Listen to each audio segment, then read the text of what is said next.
আসসালামু আলাইকুম। সবাই ভালো আছেন? নিজের লেখা একটি গল্প ছন্দ আকারে আপনাদের মাঝে পরিবেশন করছি। পুঁথি বলতে পারেন।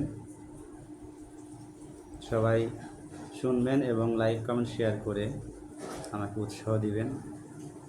ভুল ত্রুটি ক্ষমা সুন্দর দৃষ্টিতে দেখবেন। তাহলে চলুন শুরু করা যাক।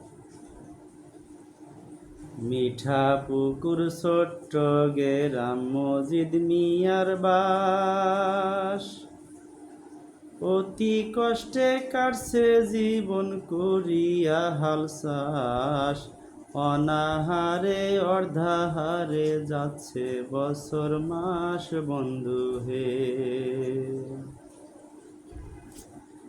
মজিদ মিয়া কামলা খাটে পরের জমিতে, মায়না বেতন যাহাই পায় চলে কোনো মতে। বিয়ে করছে গত বছর পাশের গাঁয়েতে বন্ধু হে। মজিদ মিয়ার ঘরে এলো ফুটফুটে এক মেয়ে, মায়ায় ভরা মুখের গরম দেখতে মন চাইছে। স্বয়ং খোদা বানাইয়াছে অতি যত্ন করে বন্ধু হে। মজিদ মিয়ার ছোট্ট সংসার চলছিল বেশ ভালো, মেয়ের মুখের হাসি যেন ঘর করেছে আলো। হঠাৎ করে সুখের ঘরে নেমে এলো কালো বন্ধু হে। মজিদ মিয়ার বউখানা তার গেল হঠাৎ মরে, দুঃখের জীবন শুরু হলো মজিদের সংসারে। দুধের শিশু পড়লো যেন দুঃখের সাগরে বন্ধু হে।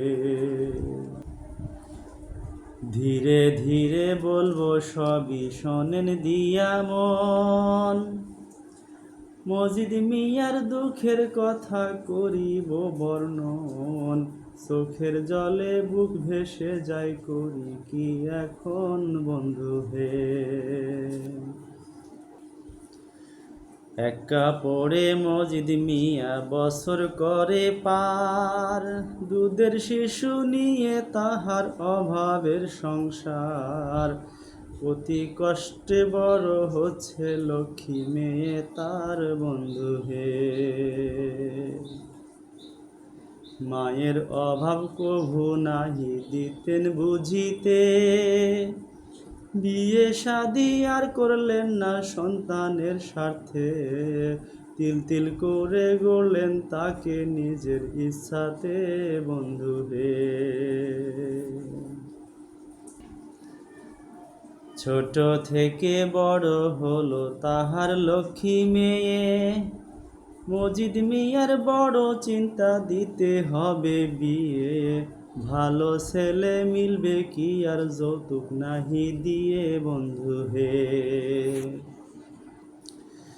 পাশের গ্রামের মন্টু ঘটক মজিদ রে সুধায়, ভালো একটা ছেলে আছে থাকে যে ঢাকায়।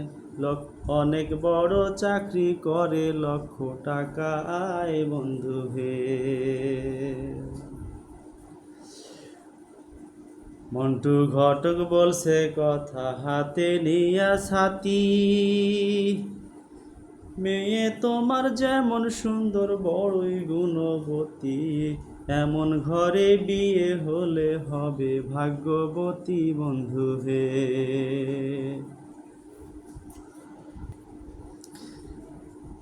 আমরা হলাম গরিব মানুষ, টাকা পয়সা নাই, এমন ঘরে বিয়ে দিতে সাধ্য আমার নাই। চোখের জলে মজিদ মিয়া ঘটক রে জানায় বন্ধু হে। মন্টু ঘটক ডেকে বলে শোনো মজিদ মিয়া, ভাগ্যে থাকলে এমন ঘরেও হতে পারে বিয়া। মেয়ের একটা ছবি দিলে আসিতাম দেখাইয়া বন্ধু হে। ছবিখানা হাতে নিয়া মন্টু ঘটক কয়, মেয়ে তো নয় যেন পড়ি আল্লাহর দুনিয়ায়, এত সুন্দর করে তারে গড়েছে আল্লাহ বন্ধু হে। গায়ের রং তার দুধে আলতা, লম্বা লম্বা চুল, হাতে গড়া মুখের ছবি যেন গোলাপ ফুল, পুরা গল্প না শুনিলে করবেন মহা ভুল বন্ধু হে। এত গেল রূপের কথা, গুণের কথা শোনেন, মজার মজার খাবার তৈরি নিজেই করতে পারেন, হাতের কাজে পারদর্শী ওস্তাদ বলতে পারেন বন্ধু হে। কণ্ঠে যেন জাদু আছে শুনিলে একবার, প্রতিধ্বনি হয়ে ফিরে আসে যে বারবার, কথায় যেন গান হয়ে যায় নিজেই সুরকার বন্ধু হে। ধন্যবাদ সবাইকে। পরের পর্ব শোনার জন্য আমন্ত্রণ রইল, অবশ্যই পরের পর্ব শুনবেন। Thank you.